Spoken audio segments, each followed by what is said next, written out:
Cosmos. Hi, everyone in the Cosmos. Just checking to see if we're getting working tech in attendance today. Can you hear me? It's Lon. Just go ahead and put yes. Thanks, Marco. Okay, great. So this is working. Nice. Okay. Let me just double check something here. Good. And yep. So we're good there. Okay, so if that's working, that means everything else is working.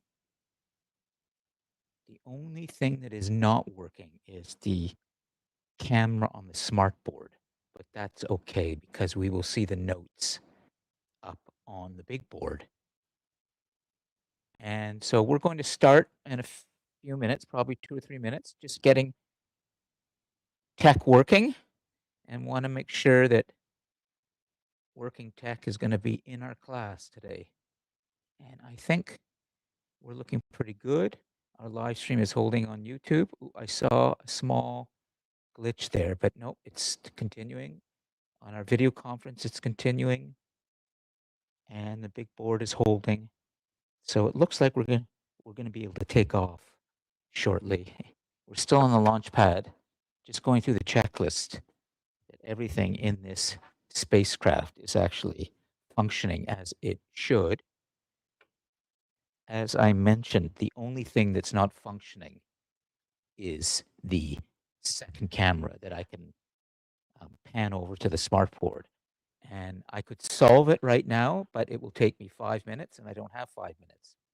And I know why we have that problem, because the person who actually started the system this morning entered in the wrong way, but he didn't know. I have another way of getting in that maximizes the tech in this room. So it's a constant creative challenge to make this tech do more than it really wants to. But working tech is with us, and it sounds to me, from what I see in the live chat, as I look at it, that I can be heard nice and clearly. So that's good, and you can see everything.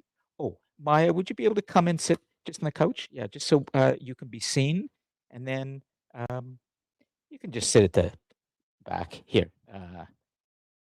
You know, do you want for the class? Can you sit there for the class, just so they can see you? Yeah. You can bring your stuff in if you want, but see, you see up on the YouTube stream, great. So you'll be seen that way, and then it looks. If you sit back there, nobody will see you in the class. So, anyways, okay, great. So, we're gonna start shortly. If you want to bring your stuff up, you're okay. Yeah, you can park yourself there. And so, right now we have who in the class? Jack, Maya, oh, and one other on board. Let's see. I see one more student here, but he has already picked up the last days of Socrates from the little library I'm bringing in now on the stool.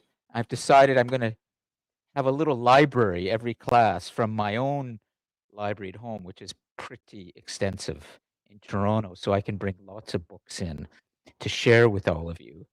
And that is going to be another benefit of being in person, is that you can take a book and look at it. Today, we're going to actually be looking at some other books as well through the lecture. Okay, so I'm just babbling on here, but I think we can actually get going.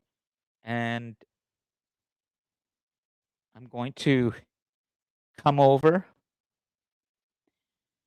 to the doors. I'm going to shut the doors so our audio is not affected too much. How are we doing with our onboard? Great, but everything is more or less holding right now. And yeah, good. Ryden's got his. So let's see, in terms of who is in the Cosmos, we will get a scribe in a moment. And let's see. Maya, have you done notes before, and I think they were pretty good, if I remember. Would you be able to do them? Yeah, go over. Okay, Maya's going to do it because I have a thought for what we're going to do with the onboard today. Great. So Maya's going over to the smartboard and is going to do the notes. And what I'd like you to do is, can you go back to the previous slide, the onboard, because I'm going to put the first names today of the online Cosmos students right there too. So we have a full, it's all in one place. So could you write this down for number 6? Maya would be, it looks like Ebenezer, okay? Ebenezer.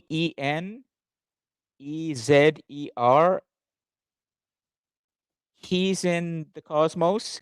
And then Colin as well. There's a, that's good. Great, Maya. 7, it would be Colin. And if you want to shorten, you can just put C for Cosmos. Yeah. Great. And then the next one is Marco. Marco's here. And Carol is here. Let's see. Samar as well. Samar, very good first assignment. I actually want to read some of it out loud. Are you able to jump onto your microphone, Samar, and even unmute your Yeah. microphone and video? Let's see. Hello. Go ahead. Great. Okay. We can hear you. Good. Yeah. So as long as we can hear you, okay? Samar, Yes. and I'm going to read parts of your first assignment out loud shortly. I just again want to commend you on the work that you've been doing in the class this semester. Okay? And the Okay. writing. Okay, so Samar's here. And let's see who else. Reese, RHYS is here. Is that Reese? Is it Rise or Reese? How do you pronounce your name? Let's see if we get a reaction from Planet RW. Are you a real thing or are you a ghost, Planet? Planet RW? It looks like Planet RW might be a ghost planet this morning. So I'm not sure. Reese? Okay, oh great. So you are here. Sounds like Reese. Thanks. So Reese is here. So Reese is in the Cosmos.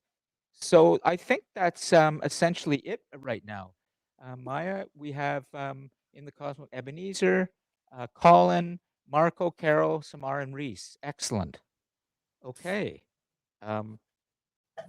Now,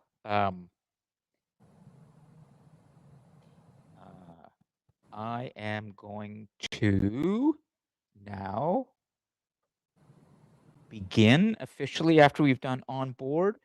I'm really happy that everything is working. So working tech today is actually in attendance, Maya.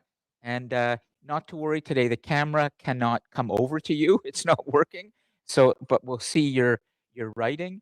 And I'm really thrilled with the way the notes have been developing through this semester in all my classes. They're getting better and better, and students are relying on them more and more, Maya, for their review. So just keep that in mind as you write, and maybe we'll get Jack on the notes at some point, or Ryden today. We'll see, okay. or Ryden. But Maya's good. Okay.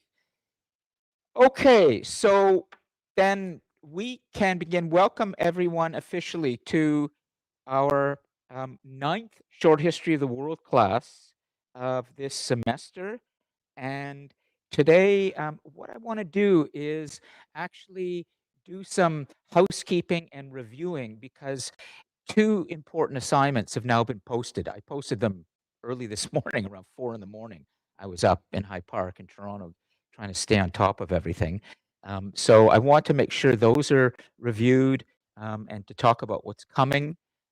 Great, Maya. So go ahead and whatever you feel you need to write, you make sure it's just written clearly. If the spelling is not correct, don't worry about it too much, okay? And we will make sure we check in with the notes as we go. But essentially, I want to make sure that everybody is ready for what's coming. I do want to begin the final part of Spells of Our God Kings, which is really to do a whole lecture on Rome, which is a great part of this semester, to be able to explain to you something about the spell of the god king that was part of the decline of the Roman Empire. But the Roman Empire, as all of you know to some extent, you've all heard about it, many of you are fascinated by it, um, is one of the great, if not the greatest empire in human history in terms of its achievements, its reach, its legacy today. And so it's important for us to understand the story of what it was, what it wanted to be, and what it became, and then why it collapsed, why it declined. And it's a really, really interesting story.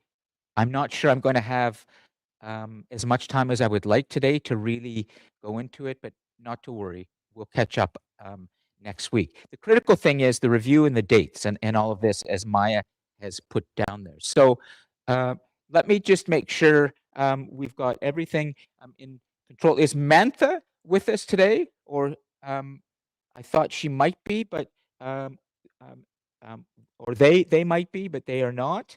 Mantha had a good idea from last week of being sort of the person who can monitor the live chat and bring to our attention when something has been posted in the live chat. But why don't I just make sure that somebody, Ryden, for example, if you see something there, just raise a hand, okay, and we'll deal with it. And I'm going to give Ryden a microphone so he can keep that for himself today. And maybe, actually, you know what? Since we only have 3 people in person, here's your microphone, okay? And that's going to be yours. And then Jack, I'm going to give you one as well, all right? In case you want to jump in. And you had a good question at the end of last week's class, if I recall. Okay, but anyways, just keep that in case you need. And Samar is definitely with us in the live chat. Who else in the live chat would like to get their participation marks immediately, 5 out of 5, by simply declaring that they are unmuted for the class? Hello, Great. Who's that? that's Colin. Colin, how are you? I'm all right. I'm glad you can join us. Colin's been doing some very good work in the Cosmos asynchronously. So I'm glad you can join us today, Colin. And you're available as well. So Colin, now that we have you, just curious, is there anything in particular when it comes to the Roman Empire that you would love to explore when we start to get into it? Um,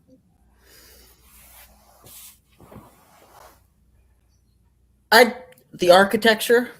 That's one The of the big architecture. things for me. Sure, sure. Let Road me building, the road construction. I found really neat the way they would build them. yeah, And roads absolutely. are one of the most important, I'd say, bedrocks of a civilization. Having a strong road network. Yeah, absolutely. And here's a tough question for you, but I think you probably are going to know the answer, Colin. Did the Romans learn how to make bends and curves in their roads, or were they always straight? They generally would want to be as straight as possible. That's right. And why is that? Well, it's just easier to travel when you don't have to constantly go around up hills and around mountains. You just go straight line. It's also a military Oh yes, and the reason. marching. Yeah, yeah. Marching The of the roads. legions. Marching Yeah, of the legions. they Imagine the would sight. Oh, go. Sorry, Colin. Go ahead. Oh, come on the in. roads Yeah. were. I know they were. Now that you mention that, they would build them at a specific width to accommodate the movement of troops. That's right. You got it. Imagine today if you were, you know, walking to the college along Simcoe Street. This is before there were any gas-powered, oil-powered, fossil fuel-powered vehicles, and everything was either human power or animal power. But just imagine, you walk up Simcoe Street, and what you hear behind you is the marching of thousands of men who are going to walk by you to a battle somewhere in northern Ontario. And they're going to walk, and they're just going to keep walking. And that's how the legions, the famous Roman legions, were able to get to places quickly. There was also a very efficient mail system. The horses would be flying down those straight roads to deliver mail, too. You know that, Colin? Yeah. Yeah. So Same I'm with glad you brought up runners. the roads. The roads is a great, and Colin, we'll come to that. If we don't deal with the road system in the actual lecture or discussion, please make sure you bring it back. I will be talking about one major avenue in particular, the Via Appia, or the Appian Way. That was the great road that came into Rome. And we can still see parts of it today when you go to Rome. At any rate, okay, let's come back to our review and our dates. All right. We have one more student on board. Do you want to, did you put your name or tell Maya what to write in the on board? You got it already? Way to go. Okay. So, unless there are any more questions or anything you would like to bring up immediately, I want to get to the review and the dates that Maya has started. This is really important stuff, and I want to show you something. So just be aware that behind me right now on the map, I've zoomed in on the area that's going to become so central to the story of the Roman Empire, and that is the Mediterranean Sea, because we're going to see Rome establish an empire all along the Mediterranean Sea, and it will be remarkable in terms of what they do. But there was a great flaw or two in that empire that led to its decline, and I'm hoping at the very least today, I will be able to read from almost an eyewitness to its decline, Plutarch's The Fall of the Roman Empire. And you're going to hear a description, almost an eyewitness account you've probably never heard before, of Julius Caesar. And you're going to learn something about Julius Caesar today that probably nobody has ever known, because you haven't been taught from the best sources yet. And you're going to be surprised by what you hear from Plutarch, who was writing at the time of the decline of the Roman Empire. At any rate, let me come back to and make sure that I've teed things up properly. I'm going to do it this way. Actually, today I'm going to run it from over here. And that is, I want to go to what I posted for you. So just behind me right now, you should see the class page from DC Connect, and everyone should know now that assignment 2 and 3 are posted. And I'm going to start by explaining the dates and what's coming. But right now, what's coming at you in the next few weeks is 50% of your grade in this course. Okay? So Jack, does that register? I want to make sure, okay? And it's going to be written down, but that's why I want to spend time on this today. You have half of your final grade coming at you, okay, over the next weeks. So the discussion post will continue as always. Today is discussion post 9, but assignment 2 is due Thursday, April the 2nd, okay? And I'm going to go through it with you in a moment. Assignment 2 is due Thursday, April the 2nd. And assignment 3, which is the big one, is due Thursday, April the 23rd. Okay? So let me just continue to go through these things with you and make sure you're ready. And if you have any questions at all, please feel free to jump on your microphone, just like Colin did. He's got his 5, and Samar's got her 5. If if these students stay unmuted. And for all the others, Marco and Reese and Ebenezer, you can get your 5 if you stay unmuted, and also you're asking questions, okay? So assignment 2, what is that? Well, why don't we take a look? Wait, sorry, Okay. I have a question. Sure, go ahead. Is it that assignment 2 and 3 are both worth 50%? Assignment 2 is worth 20%. Oh, okay. Okay, and I'm going to show you where it is right now, and I'm going to read out loud to you the instructions. I really want to spend time today making sure you're ready for this. I have lots of recorded lectures that I can provide for you to watch for homework, to catch up with the story. I can deliver lectures live here, but the critical part is always the work that you do and the grades that you get. So here's the second assignment. I'm going to go over here to assignments, okay, and you can see behind me right now, here's assignment 2, and I'm going to go down here to where it is, and I'm going to read this out loud. This is my DC Connect backend, but I'm going to open this up. Let's see if I can get this. There we go. Okay, come on up.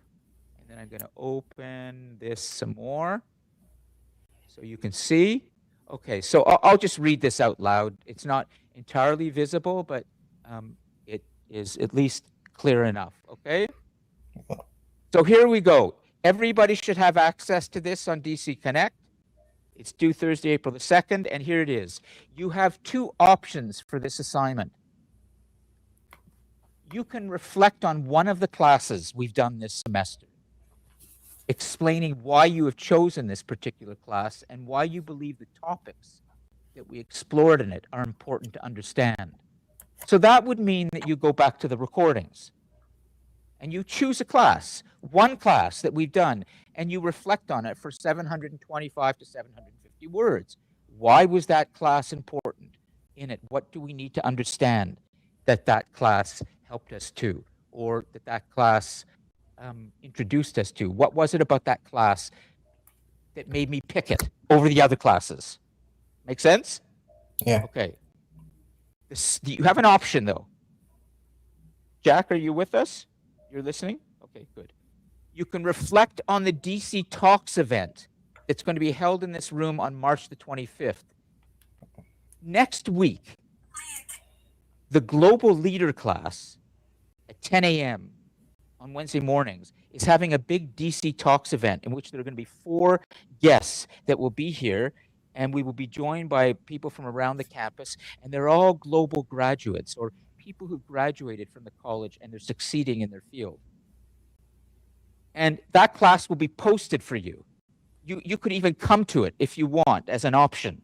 You could on a Wednesday morning, but it's a class where all of my students are able to interact with successful Durham College graduates.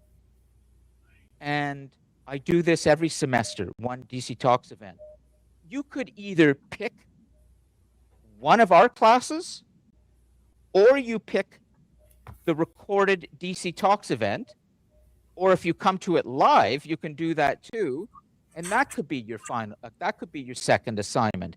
You would reflect on how you see your career developing after you graduate, and the recording of the event, along with the resources, can be found in there will be in one of the class folders. I'm not sure which one on DC Connect, at the link called DC Talks.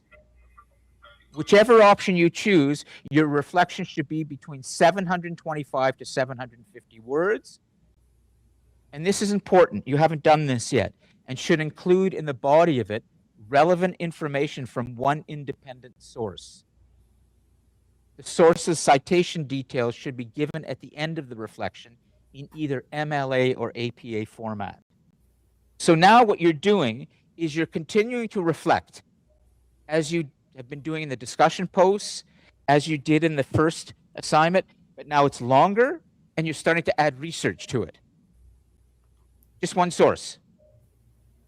The assignment is worth 20% and is out of 20, and will be graded as follows. And there's the marking scheme. It's out of 20. And it's due Thursday, April the 2nd. So that's all there for you. All right, thank you. The research is beginning, and you're going to see in the final assignment, which I think, Jack, you've been in another one of my classes, right? Yeah, okay. You remember that final assignment with the research? Yeah, so we're going to be doing the same sort of thing, but I'll show you the assignment sheet in a moment. Is everybody essentially clear, and I can move on from the second assignment and to the final one, which is worth 30%? Okay, great. So you will see this all in DC Connect. Well, let me go back to DC Connect. This is so nice. Today I've got everything like a disc jockey at a club with all the music, you know, different turntables going. Okay. Nice. Okay. Yeah, I want to discard the changes. So we come back to now, here's assignment 3. Why don't I come at it through your calendar? Okay, because that, here's your calendar. And you can see class 9 post, which is today, is due next Thursday. Assignment 2 is due on April the 2nd. Here's the big one. Assignment 3. Now, let's take a look at this. Assignment 3 is the most important reflection you will do this semester. It is worth 30% of your final grade and is due Friday. Oh, do I say Friday? No, I'm going to make it, yes, it's due Friday, April the 24th. I'm sorry, Maya, can you put, instead of Thursday, April, that's another one of my classes. It's due Friday, so it's due the final class, Friday, April the 24th, the final day. And I want to talk about that day as well. There's an assignment sheet here that I can go through with you. I will correct this date here. It should say Friday, April the 24th. There are all sorts of examples that I've given of well-done assignments from previous semesters that you can click on, because you have a choice in this assignment on how you deliver it, whether you write it, whether you do a video, or whether you do a presentation in the class. You also have a bonus. If you get this in on Thursday, April the 23rd or earlier, you get 10% bonus. That's important. The other thing that's important is that I encourage you to look at some of these examples of work done by previous students. There's a video on optimism and grit, history of free thinker, humanity's destiny, remember the time. These are videos that students have done for final assignments, and some of them have gone on and been recognized. One student won an award at Trent University for her final assignment that she did. There's some very good work that students have been doing for their final assignments. You might feel that's pressure. It shouldn't. I'm trying to give you lots of time to start thinking about this so you can do some great work and that you're proud of. That day, Friday, April the 24th, which is our final class of the semester, this assignment will be due at 11:59 p.m. that night. If you choose to do a presentation in the class that day, on Friday, April the 24th, in front of people, you get a 10% bonus. If you hand it in on Thursday, April the 23rd, to the Dropbox or earlier, you get a 10% bonus. But if you hand in your assignment at 11:58 p.m. on Friday night, you don't get the bonus. You understand? Yeah. Okay, and the bonus does not mean that if you received 80%, now you're going to get 90%. It's 10% of your actual mark. So let's say I mark it at 43 out of 50. I'm going to take 10% of that 43, 4.3, and add it to 43, which takes it to 47.3. Make sure you understand all this stuff, okay? Because these are your marks. But that's how the bonus would work. So that's the third assignment. Great. There's Mantha. She's joined us. So, or Mantha, am I using the correct pronoun for you? Is that when I say she? Is that good? I'm good. That's good. Yeah. Okay. Great. So Mantha, can we carry on and you can get your 5 this way with that good idea you had last week, which is that you kind of just, for those who don't really want to read out loud anything from the live chat, you read it out loud for them. You're kind of Yeah, like I'm good with that. managing the live chat. Great. If And if there's anything in the live chat that, we're missing, just let us know. Just jump on your mic and say, hey guys, something just came in, and we'll stop. Okay. So that way I can concentrate on the nucleus, and Ryden, you don't have to worry about watching the live chat. Okay. So let's go check in with Maya for a moment. She's been doing some really good writing with the notes and the review, and I want to make sure that she's okay. She's the one working the hardest right now in the class. I'll let her finish, and then we'll come and review.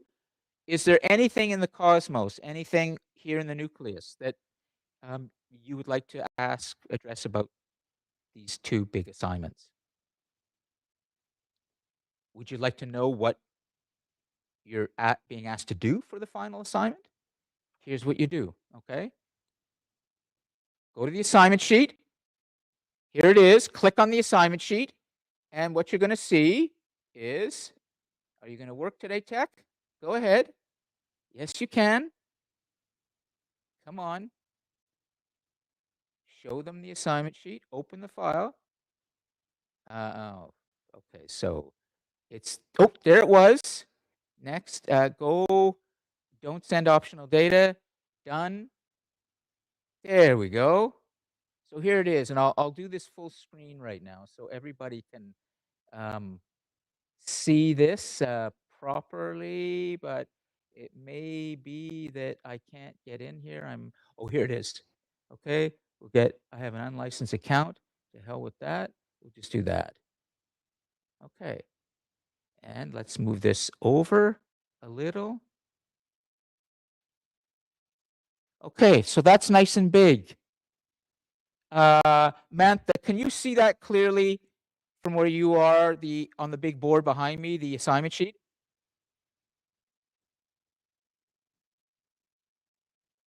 As I scroll? I can see the title. The other words are a little. Yeah. Okay, great. I'll read it out loud as best. Otherwise, yeah. Great. Okay, so here we go. I'm not going to read this all, but this is your final assignment. Short history of the world, assignment 3. The value is 30%, and it starts with a quote from a previous student in this class a few years ago, a lovely quote. He really nailed it about this course. I have come to realize the importance of what it means to be human. Michael Smith, student at Durham College. If there's one thing that I hope you will take away this semester from learning all about how we humans got here, how we rose, how we created civilizations, how we started to accelerate in our civilizations, as you will see, and how we reached the point where we're now leaving the planet and going somewhere else in the solar system. It's what does it mean to be human compared to all the other things that have been on this planet? And the reason that's so important, as another student has identified in Humanities Destiny, one of my 2 other classes I teach, which is about the future, he has said that he's begun to understand in Humanities Destiny that we humans are at a crossroads right now in civilization on Earth. We've reached the point where our machines and our devices and our technology is so powerful that captures us so much constantly.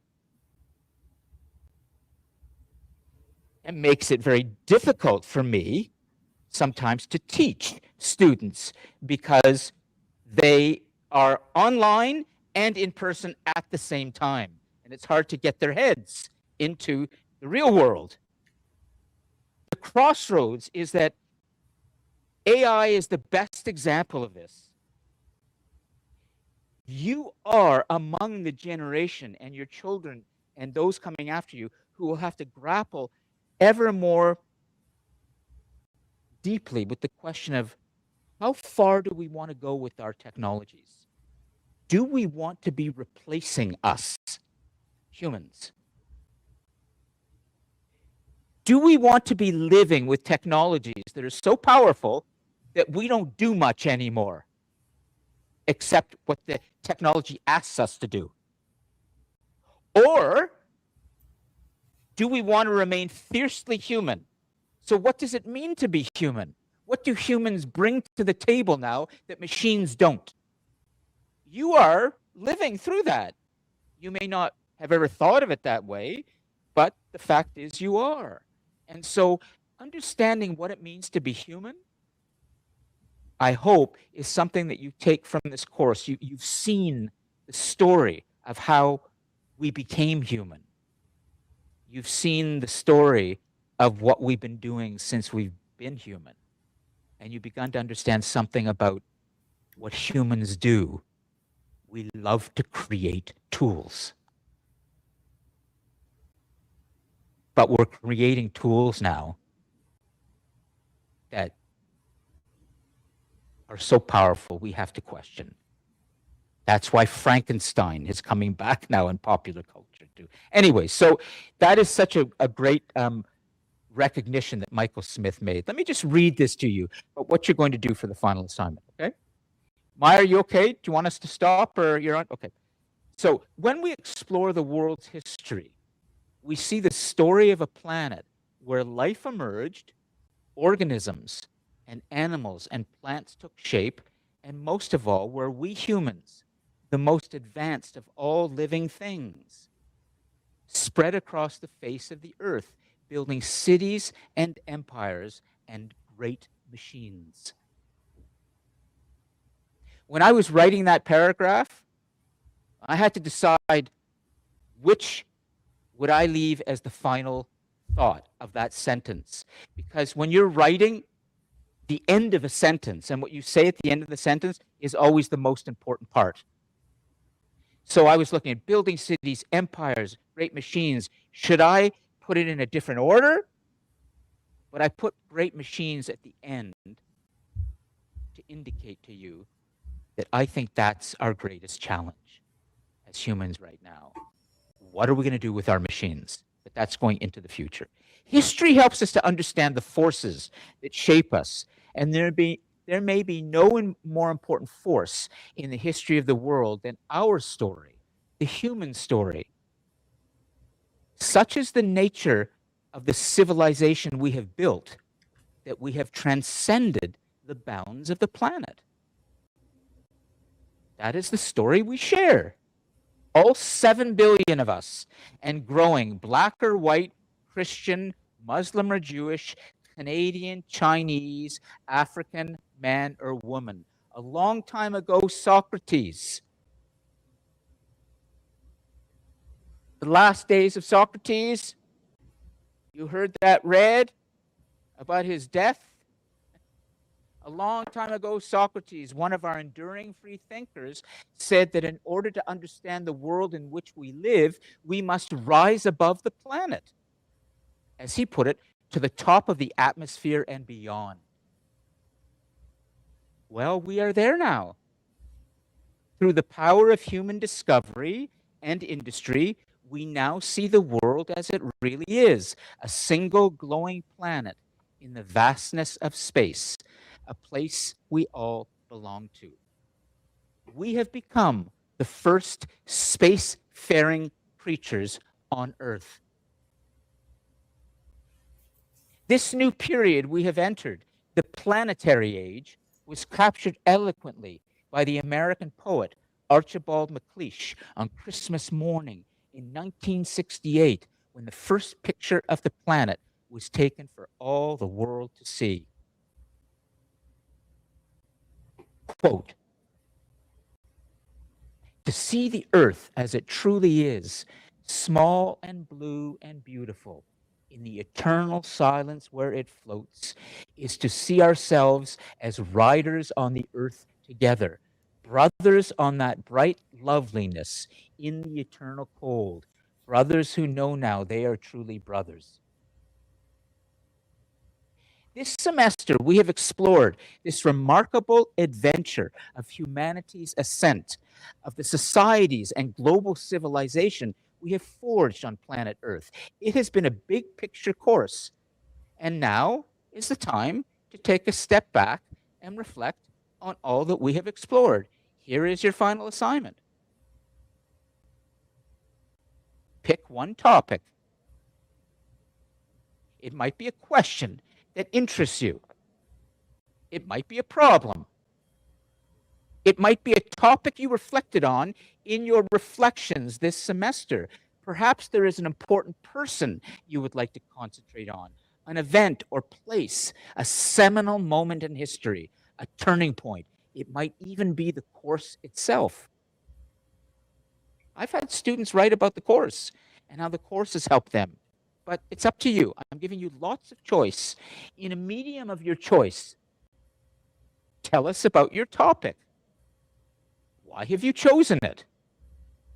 Why is it interesting and compelling? Here's the critical question. How does it have enduring relevance to humanity? So you're picking a topic and you're explaining with research. How does your topic have relevance to everybody, to humanity? Making sense? If you are submitting a paper, it should be between 1,400 to 1,500 words. A video should be between 4 to 5 minutes. Writers speak in a natural style, not an academic one. You're not presenting a thesis or encyclopedia entry. You're telling us about a choice you have made. Why should we care enough about your topic to want to know more? Don't assume we care. Make us care. I'm going to stop there and just make sure you're clear about one thing. The voice that you're using is exactly the way you've been writing your reflections all semester. Nothing's changing. The only thing that's changing is research. You're going to be having to use 3 sources in this assignment. This is the critical part right here. Convince us with facts and details. A minimum of 3 independent sources must be included. They should be listed in a works cited section in MLA or APA format at the end of the assignment. Okay. So, do I need to really say much more about this, or do you feel you're clear on what's coming and where we're going with this assignment? Or does anybody have anything they'd like to say before we perhaps move the microphone around a little bit, check in with Maya, and then perhaps we can start to explore the Roman Empire together a little bit more in depth? Let me just check and see. Cosmos, how are we doing? The tech is working today. I think I've got things kind of under control. Mantha, you good? Yep. Okay. Samar, anything you'd like to add? Yes, I have a question. Yes, go ahead. My question, we can stay human while creating something more powerful than us? Yes. Go on. I want to make sure I understood your... Yeah. Keep going. Yeah. What are you trying... My question, you can stay human while creating something more powerful than us? When it's like creating in technology, it's something like make think it's you can create something for power, and the human feel it's I can't control for that. Yeah, this is my I think question. you should do, Samar, to help you, go Yeah. ahead and write out your question as best you can in the live chat. Okay? Go ahead and Yeah. write out, and then Mantha will help you, and then Mantha could read it out loud. Okay? Because Okay. you're on the right track. I just want to make sure that we address this properly. So go ahead and write as best you can. Okay? And Okay. Well, Colin? she's typing that out. Colin had the question, if we record a video for the assignment, how will we present our 3 sources? Great question, Colin. In the credit roll at the end. You know what I could do is I can actually show you in a moment an outstanding assignment students did a few years ago. But the short answer, Colin, is at the end, you're going to have to put in the credits at the end, that information. So you can just put the sources right there, which is what students have been doing quite frequently over the semesters. If you Okay? don't have the video knowledge of how to do that, you can probably just put it on a piece of paper and show the paper at the end of the video. Yeah, Count exactly. as credits. Exactly. But, you know, Mantha, it's a good idea, but I would encourage any student who wants to take on a video who doesn't have that experience to let me know as soon as possible so that I can connect that student to somebody with some production experience to help them.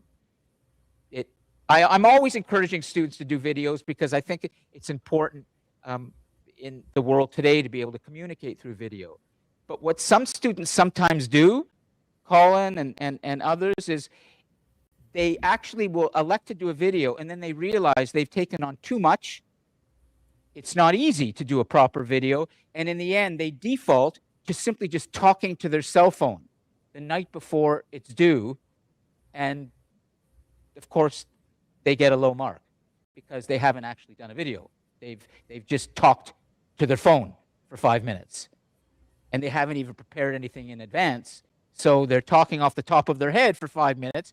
And it's just, to do a video well, you have to plan it out. You have to write a script and all of these things. So, Colin, are you thinking along those lines of doing something more produced, or are you thinking of just talking to your phone?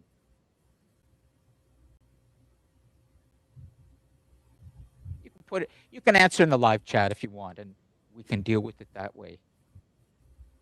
Yeah, Colin said his audio wasn't working. Okay, Colin's that's looking fine. at something produced. Yep. Great. Okay. So, and it sounds like, Colin, you know how to do a video, and is that correct? That, you know, you understand? But if you don't, please let me know and I'll get you the help you need. As Maya has put well, plan your video. Great. Okay. So let's see. He's not Maya- familiar with video editing. Okay. Well, here's a question.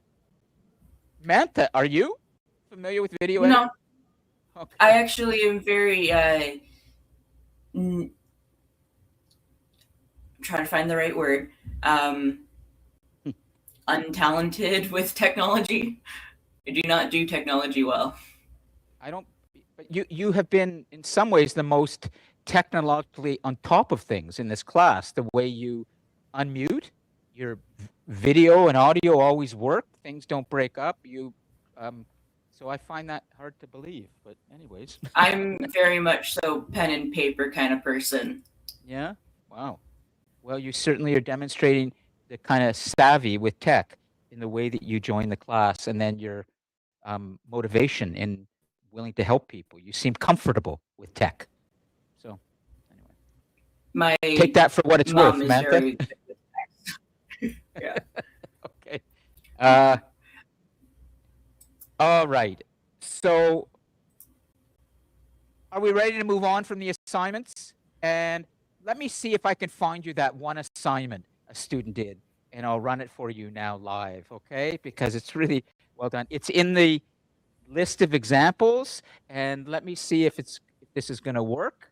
And I'll go back to here. Okay. It's called Remember the Time. And let me go. It's posted on my Vimeo account. There it is. That came up. Excellent.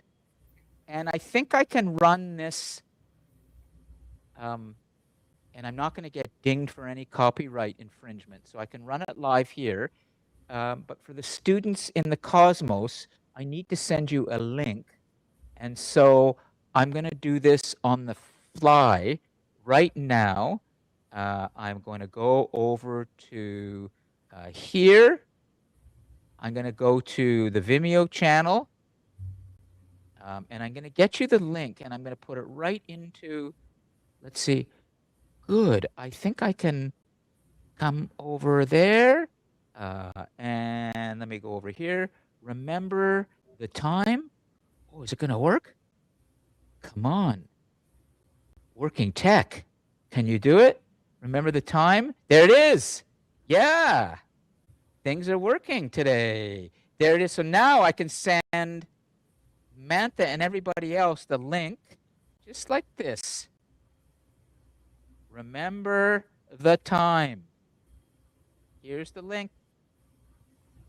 Okay, so before we run this here, could you, Mantha, please just click on what I've just... Excellent, excellent. Okay. Yeah, it It's worked. going to work. What's that? The link worked. Works? Beautiful. Everybody in the Cosmos, make sure you mute yourself. Go ahead and watch this video now. This was done by previous Short History of the World students. And I'm going to run it for everybody here, okay? Great. Here we go. And I'll get the audio.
Okay.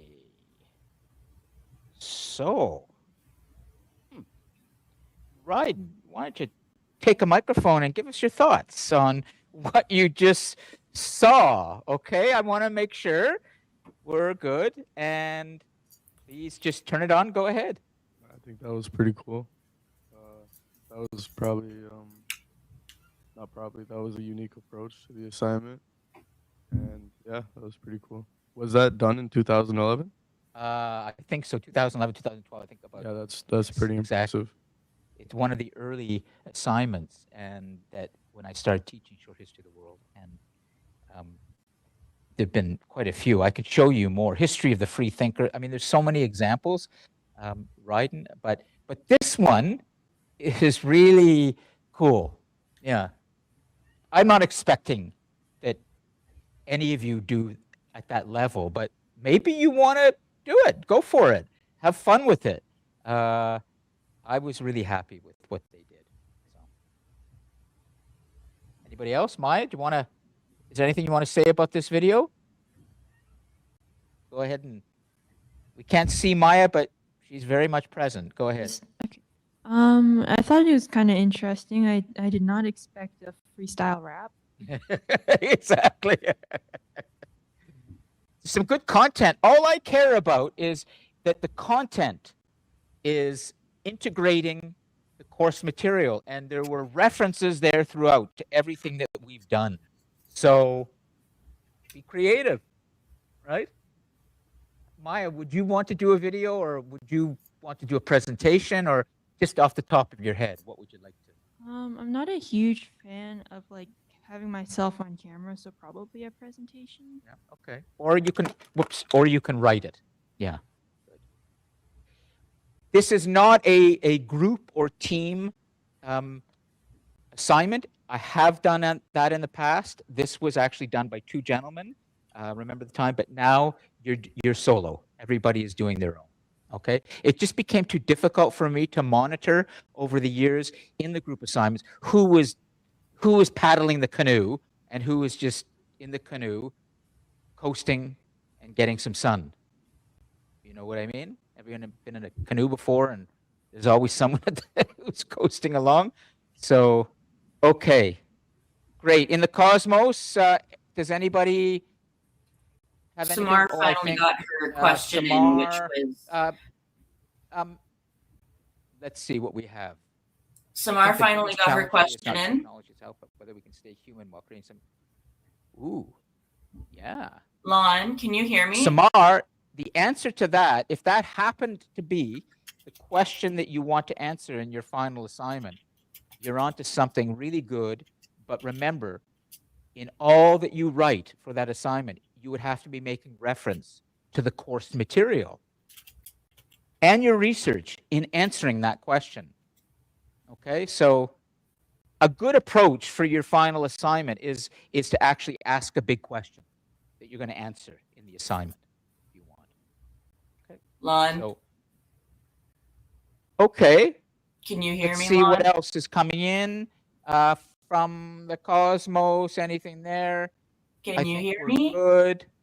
Lon, And Lon. let's see what is next in terms of. Oh yes, I almost forgot. Lon. Thank God. Ryden, go ahead. Samantha is trying to talk. Okay. But Go ahead, Mantha. No, she's speaking on her mic, but the audio's not Oh, I know why. coming through. Yeah, Go ahead, Mantha. Now we can hear you. Can you I was rewind? trying to read Samar's out, but you weren't able to hear me, so Yeah, I was trying to sorry. get your attention back. Go ahead, Mantha. Oh, I was just going to read Samar's question out, Okay. but you great. read it. Yeah. So, But great. Yeah, right. Sure. Yeah. I'll show another video, okay? Actually, the one up here that is silent is another one, but I'm going to show you. That's not the best example, okay? But you have all of these. Yeah, good. Carol. Okay, let me go back then to. Yeah, I'm able to really move around today much better on this. So I can go back to the list. There we go. Okay, well, let me show you history of the free thinker that a student did as a video, okay? This was because free thinking, as you probably are beginning to see in the classes, is a very big part of the human story. What gives us power, what has allowed us to create civilizations, religions, science, and technologies is our free thinking. And Charles Darwin and Alfred Russel Wallace are the great enduring examples of free thinkers. At any rate, here's a student who took on that topic, and she did this for her final assignment, History of the Free Thinker. And I'm going to stop it there, and I'm going to go back to here, and I will go into the search library for Vimeo, History of Free Thinker. I love that Vimeo is working today. Everything is, there we are. I'm able to grab things on the fly. Finally. Oh, it's taken me almost years to get this. Okay, so there we go. Carol and others, I've just put History of the Free Thinker. If you click on that, go ahead and watch that video now, and we're going to do the same here, okay? And if you have any problems, just let us know in the live chat. Here we go.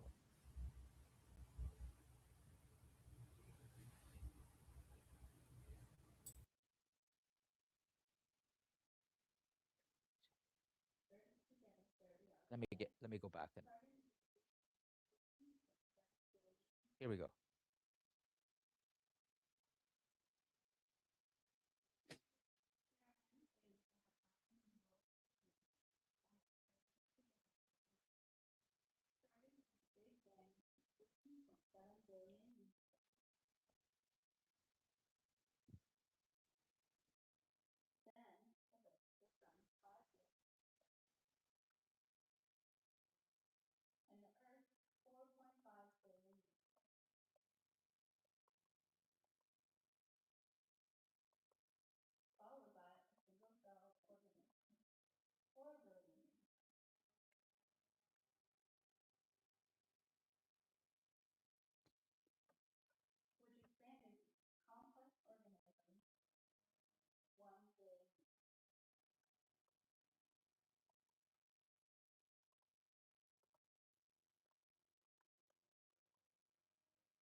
In this particular case, I remember Hannah sent me her sources as a separate document on DC Connect.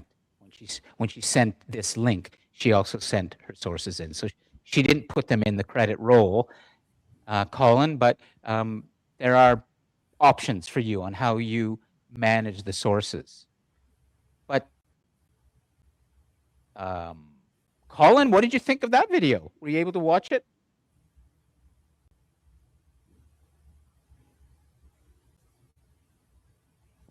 Let's see. Put it in. Yeah, it's good. Okay. Any thoughts here? Ryden? Sam? Pretty good? Yeah. Great. Okay. So I need to stop because I have something I must do with all of you today that's essential. And thank God I've got my good lesson plan here today with notes. There's so many things. But the the feedback questionnaire, I need to make sure that you do it for the college.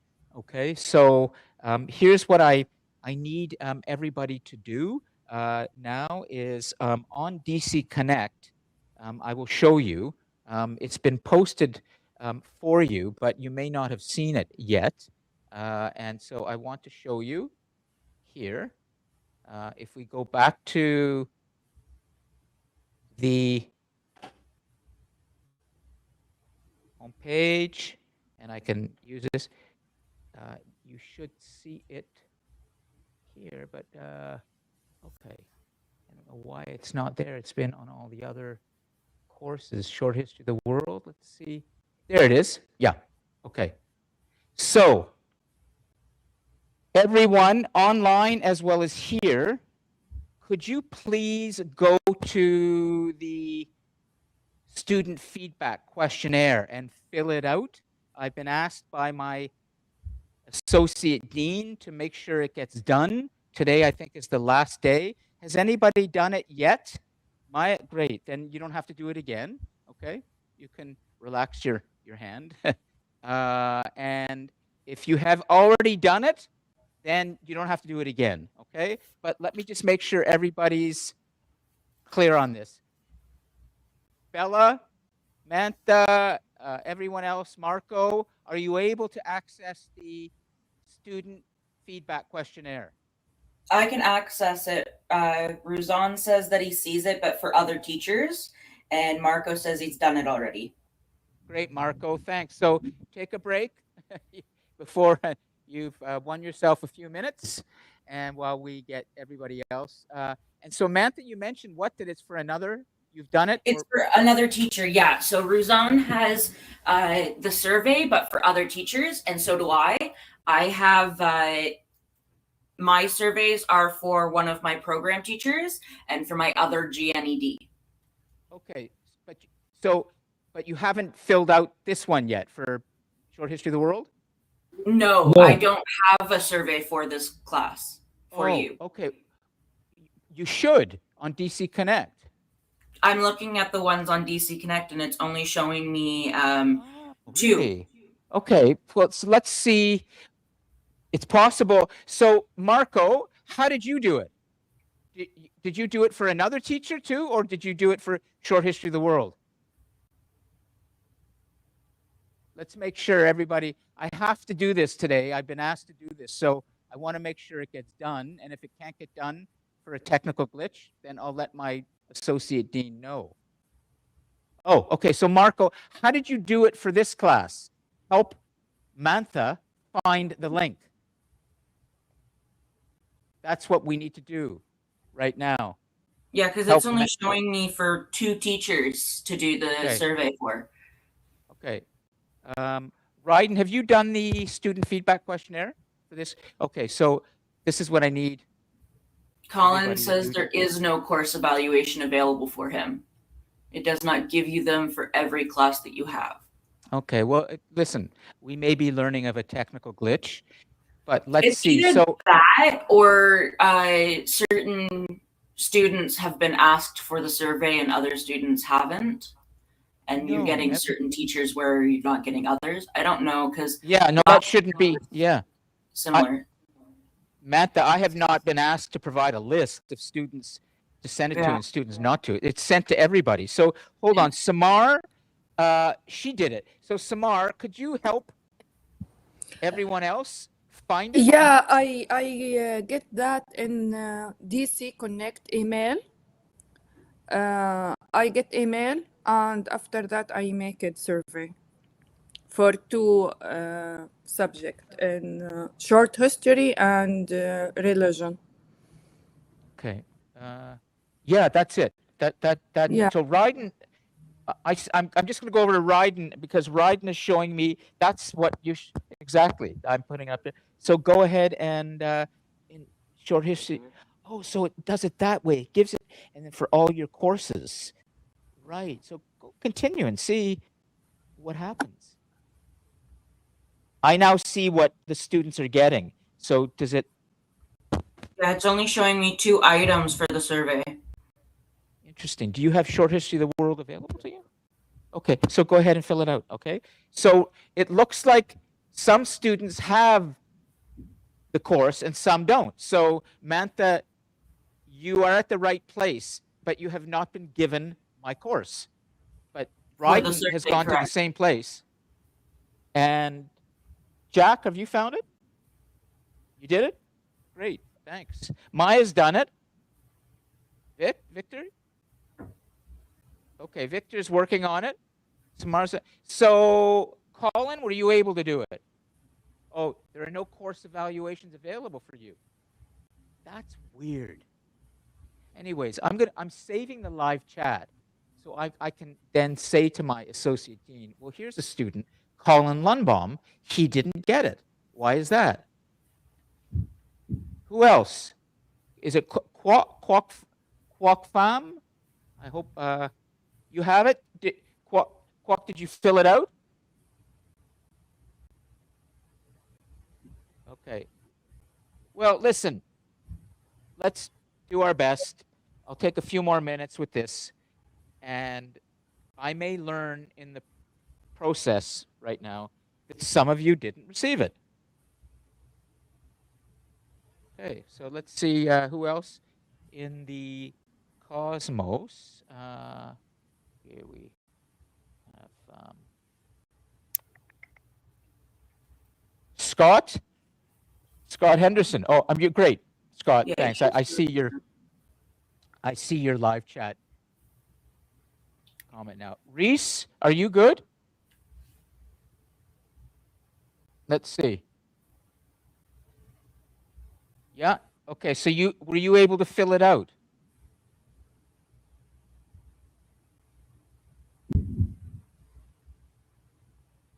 Okay, thanks, Reese. And then Marco, what did Marco put in the live chat? It does not give you them for every class. So Marco, are you one of the students that did not get short history of the world, but you have other courses? That sounds to be like what Mantha, the problem No, Mantha Marco has. said that he did get it for short history and 3 other classes. Okay. So Marco, have you been able to fill it out? Or Yes, he did mention that he did it. Thanks. Okay, thanks, Mantha. Yeah, good. All right. So I was just told to make sure the students fill it out. So I think we have enough students that have responded, and we're good. Maya's filled it out. Jack has filled it out. Ryden, you're good. Yep. Excellent. Victor was working on it. We've got lots of students in the live chat. Okay, everybody. I think we can move on, and I will make sure. I want to bring you finally a nice picture to put here. And oh, I know where I can get it. Really jumping around a bit today, but I want to end today with this image. Okay, so this is the first class I've ever done in the global classroom where I've been able to bring in stuff on the fly quickly, put it on the big board. Finally, because I've always been trying to make this a true multimedia experience. So now I can go straight to the content. So this is, and then I'll come in over here and I'll come back to the presentation. There, see, I can do this nice and fast now. And I'll bring this down here. I'll bring this down here. And then I'm going to just keep this picture there right now. Nothing's crashed on YouTube. There is that. And I'm going to leave this. Oh, no, I can even do something better. Watch this, okay? We're coming to the conclusion of today's class, okay? So there's not going to be a formal lecture, but everything is going to make sense nonetheless. So I'll come in on content here. I can do this quickly, go down here, bring in the presentation there, and I can have a nice big one right there.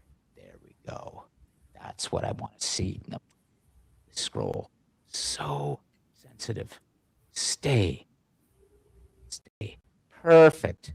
And then for this, for our final little bit, we'll bring back the history of the free thinker at the end of that. Okay? And we'll just freeze it there for a moment. History of free thinker. And we now have our little layout for our final. Beautiful. Beautiful. And everything's working there. All right. So, you know what I'm going to end with as a bit of a tease for you today?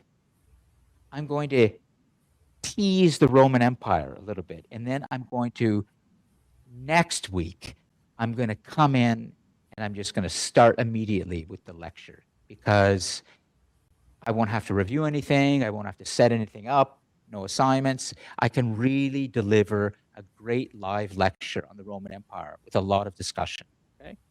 But I want to read you something about Julius Caesar that is so important.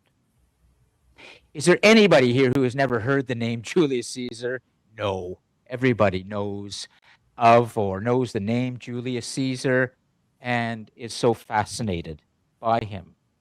Well, I'm going to come and take a little seat. I think this is going to work. I'm going to come and I'm going to sit with you guys and I'm going to read you something. Everybody should hear me and be able to see me and the others. And this book, Plutarch, Fall of the Roman Republic, 6 Lives, is almost an eyewitness account of what it was like to be living at the time when the Roman Empire was in a great transition about 2,000 years ago. This is really, really important stuff. I'm just going to tease the story a little bit, and next week I'm going to tell you in detail, but in a moment I'll read from Plutarch about Julius Caesar. But notice how this book has purple around it. Purple, remember that royal color talked about last week?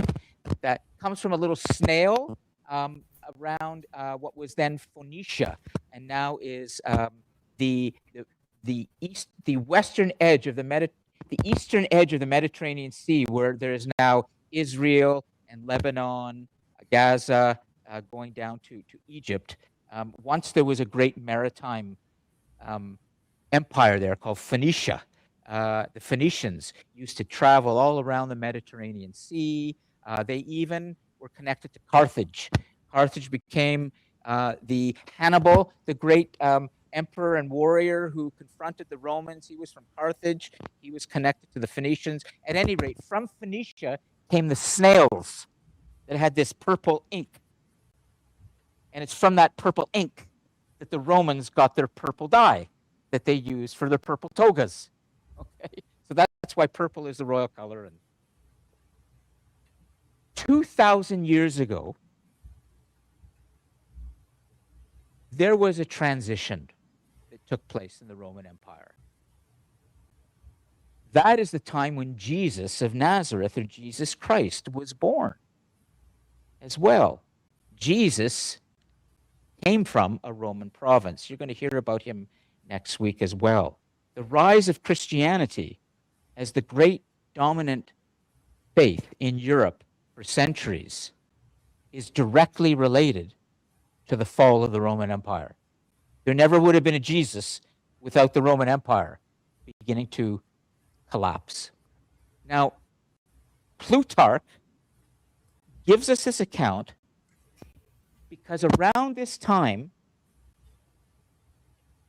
Julius Caesar came to power. He was one of the great generals and warriors in human history, like Alexander the Great. He even wanted to be like Alexander the Great. He had seen statues of Alexander the Great and wanted to become like him.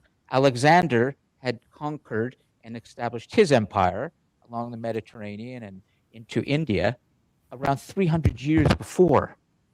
So there's a direct connection between Alexander and Julius Caesar. I'm going to read you a passage, just one passage about Julius Caesar that's going to surprise you. I'm not going to go into his conquests and how he came to power and what happened to him during that transition, but probably all of you have a sense and even know that he was assassinated in 44 BC, before the Common Era. He was stabbed to death by all the other senators at the time. That is a momentous moment in human history. It would be as if today Mark Carney were speaking in the House of Commons and all the MPs around him who had supported him huddle around him and begin to stab him to death right in the House of Commons. This is what happened in 44 BCE to Julius Caesar. But I'm not going to explain about what happened after. He was a formidable warrior. But Julius Caesar had a mental health challenge.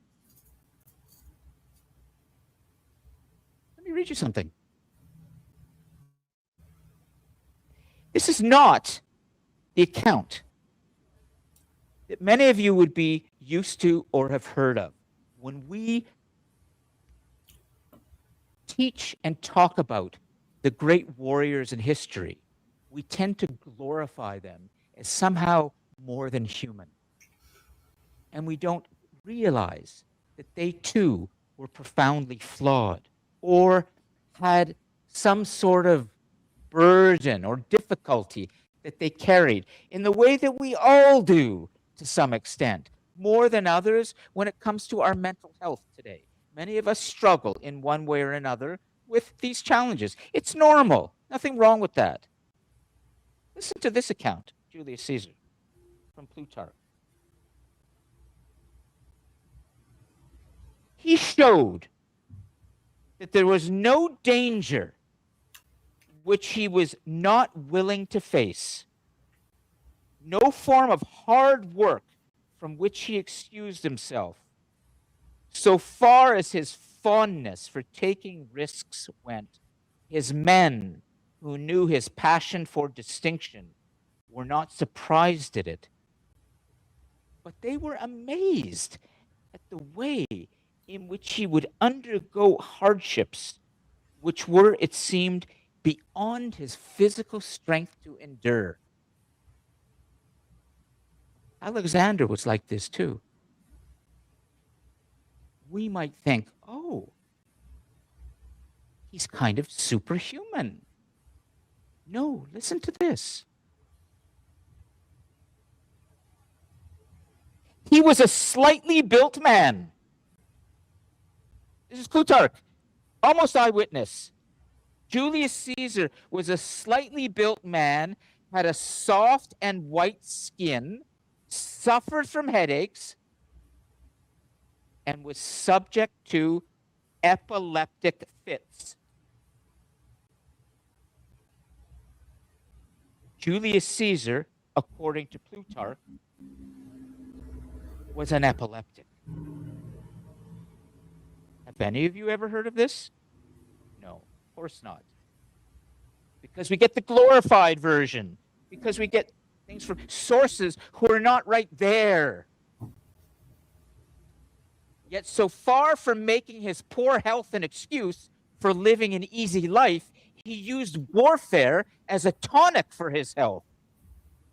By long, hard journeys, simple diet, sleeping night after night in the open, and rough living, he fought off his illness and made his body strong enough to resist all attacks. As a matter of fact, most of the sleep he got was in the chariots. Rest for him was something to be used for action. And in the daytime, he would be carried around to the garrisons and the cities and the camps and have sitting with him one slave who was trained to write from dictation as he went along, and behind him a soldier standing with the sword. He traveled very fast. Can I just tell you what you just heard to make sure there's no mistake? You just heard that Julius Caesar was an epileptic, and he used war as a way to deal with his mental health. By having a rough life, a simple life, he was able to deal with and overcome his epilepsy. Think about this for a moment. What this says to all of us. This great warrior was not superhuman. He was not different than us, something beyond us, somebody we should glorify. What he was, according to Plutarch, is a human being who recognized he was vulnerable, he was sensitive, he was human, and he found a way to deal with it. That's all. Right? He was a sick man treating himself. Exactly. Mantha, you know, you could put it that way, but he knew he was sensitive. He was slightly built. He had soft skin. He was, pale. He wasn't the big muscular warrior, the video game version we have often of these great warriors. He was a vulnerable human being who recognized that there was a way to deal with that. And war was his way. I'm not saying that's good. I'm just pointing out something. Right? Please take a microphone. Just take a microphone. We will explore this more next week, but it is a fascinating insight into a person that you may not know much about. Go ahead. When you say war Yes. was his way of dealing with his mental illness and slight build, do you mean like it was satisfying his ego? Like, what do you mean by dealing with his mental illness? And Let me read this again, okay? And maybe we'll ask Mantha for a also explanation. She might be able to explain it too, but I just want to read you this again straight from Plutarch.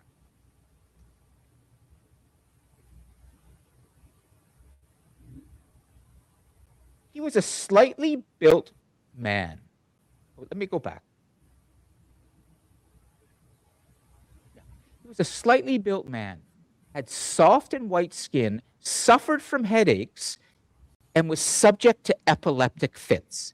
Yet, so far from making his poor health an excuse for living an easy life, he used warfare as a tonic for his health. By long, hard journeys, simple diet, sleeping night after night in the open, and rough living, he fought off his illness and made his body strong enough to resist all attacks. What is Plutarch saying there, Ryden? Like, can you try again? Because it's not so much war; Yeah. it's that rougher life. yeah, yeah, just I guess it sounds like that was his version of medicine, That's right. mental medicine, I guess. How many of you exercise? How many of you like physical activity? How many of you even just like to go for walks or do something physical? Of those who are physical, how many of you have experienced a kind of endorphin high? Exactly. I think that's what was happening with Julius Caesar. He realized the physical life, Ryden, can help you deal with your anxiety, your difficulties. It chills you out, calms you down, right? A little bit of that going on with Julius Caesar. The rough physical activity calmed him down. So, Brought him focus. Samantha, go if I ahead. may, Yes. something that they might not have known back in Julius Caesar's time, but is a little bit more well known now. And I think Colin might be touching on this just now as he popped up in the Cosmos. Yes. Medical knowledge in the past was a lot more limited, and the ailments were often believed to be cured by change in environment, like tuberculosis, where I'm going to be talking on dementia. A lot of people have started to see that patients with dementia that have been put in an environment where they're taken care of, they're pampered, and like, you know, they're coddled in a way.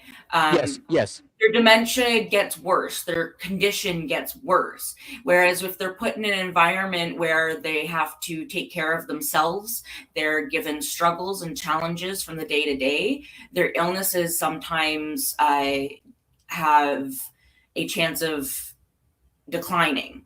Yes. Getting better, where they start to remember more, they start to be able to take care of themselves better. So I feel like in what Ryden is saying there, names are jumbling in my head. What the book is saying there about Julius Caesar is that he went from being pampered in his kingdom, being taken care of, and his illness started getting worse, and he noticed that as he went into war and as he went into the rough living, the challenges of having to take care of not only himself but others and attacking his challengers, he was finding that his illness was getting better.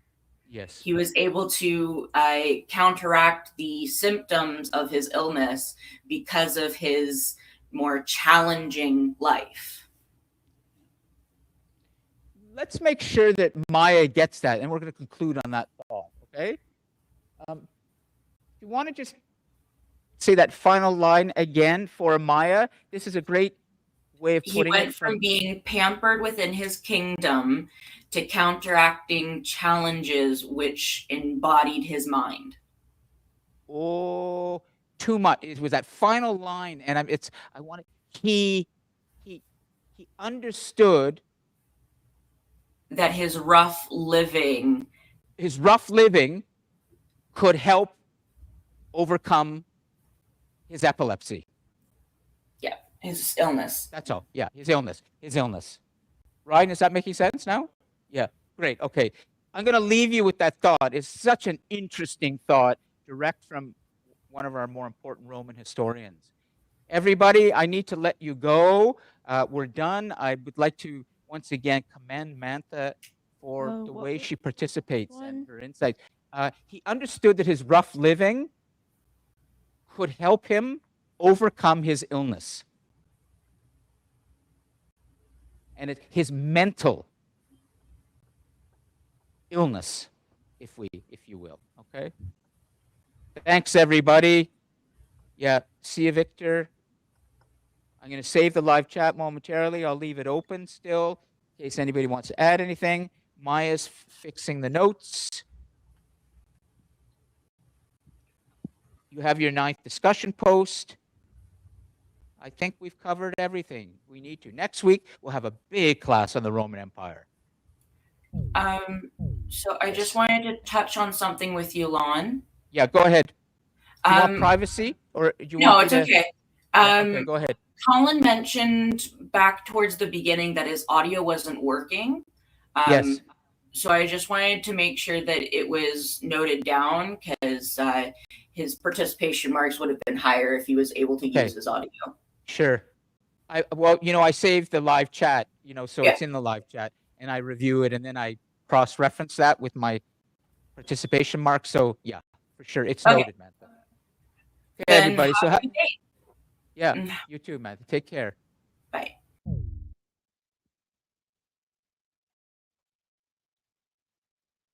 Okay.